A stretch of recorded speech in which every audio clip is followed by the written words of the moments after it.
Most of the communication from me is going to come through HuskyCT. Due to the changes in HuskyCT, I found that sometimes students don't always get our announcements. And so this is not something that's exactly related to our course, but I just want to quickly show you the recommended settings for HuskyCT. So when you log into HuskyCT, your landing page should look something like this. And if you click the activity stream icon, then it should bring you to this page. And in the upper right-hand corner, there's a little gear icon for your settings.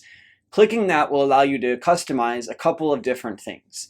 I'd recommend that for notification settings, you get notified about grades. That means that it will tell you when I've graded your quiz or your exam.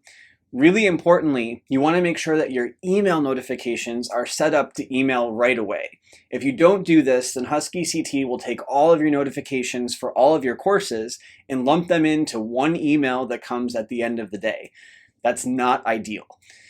Lastly, under push notifications, you have the option to get notified about new and upcoming due dates. This will probably duplicate a bit with our emailed announcements through HuskyCT, but for something as important as a due date, it never hurts to get an extra reminder, so I would recommend turning that on as well. Now, since our course is running entirely online, it's really important for you to take some time to familiarize yourself with HuskyCT. I put a lot of effort into organizing things in what I think is the most intuitive way possible. My contact information and Professor Kimball's contact information is there, our office hours information, the syllabus is there, as well as linked to all of the tech tools that we use, like Lockdown Browser. We also have a grade calculator posted there as well, and all of that stuff can be located in the course info area. The virtual classroom area will take you to the Zoom and WebEx rooms for our live class meetings, and that's also where you'll find the recordings from any of the live classes that you have to miss for whatever reason.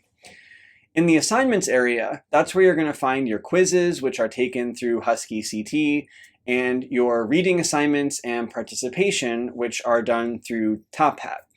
Now, if you take a look there right now, you're going to see that in the quiz area, there's a test. That's going to make sure that you're actually able to take the actual quiz and the actual exam that are coming up later in the course. So if you only do one thing after watching this video, let it be to take that test quiz, because it's going to take some time to resolve any tech issues that you're having, and we just won't have time to do it if you wait until the week before the exam or the test. In Top Hat, you'll also find some of the reading assignments that are due at the halfway point of the course. You can get started on those at any point, and I would recommend it so that you can work ahead, even though those are not due until the end of October. Now, the module areas are where you'll find the learning objectives and the PDFs of slides, and it's also where you'll find all of the pre-recorded lectures. At the beginning of the week, we'll send out an email letting you know which of these modules we're covering that week. And you'll also see within each of the module areas that we've enabled a review button so that you can keep track of the stuff that you've already completed. We've tried to break each of the units up into a bunch of small videos to give you some built-in stopping points.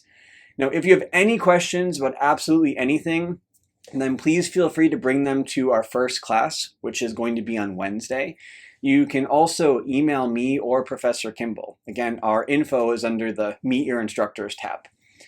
I just want to wrap this up with a couple of disclaimers. This course does have a reputation for being difficult, and a global pandemic and social unrest certainly is not making it any easier. It's going to take time and discipline in order for you to be successful in this course. So make sure that you set reasonable goals for yourself. Keep in mind that you're human, that your brain is not a sponge, and try not to hold yourself to unreasonable standards. As much as we both wanted to, it's almost impossible to just passively soak up information from these recorded lectures the day before the exam. You'll have to actively work to learn and to recall the information. I'm also human. This is me sitting on the Iron Throne and my dog's having a birthday party. I make mistakes too. And it's inevitable that I'm going to be wrong about some things or that I'm going to misspeak. And this is one of the reasons why we're trying to give you multiple sources of information. You have slides, the textbooks, diagrams, supplemental materials. Usually we find that the greatest disappointments come from people having a mismatch of expectations, either for themselves or for us. So you shouldn't think of me as an encyclopedia or as your sole source of information. That would actually be kind of scary because I myself got a C the first time that I took this course as an undergrad.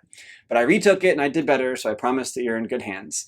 But I mention that because I want you to know that regardless of where you come in academically, you can do well in this course. If you're a Harry Potter nerd like me, then you can just think of me as your A&P Patronus, kind of like a mystical giraffe or maybe a narwhal.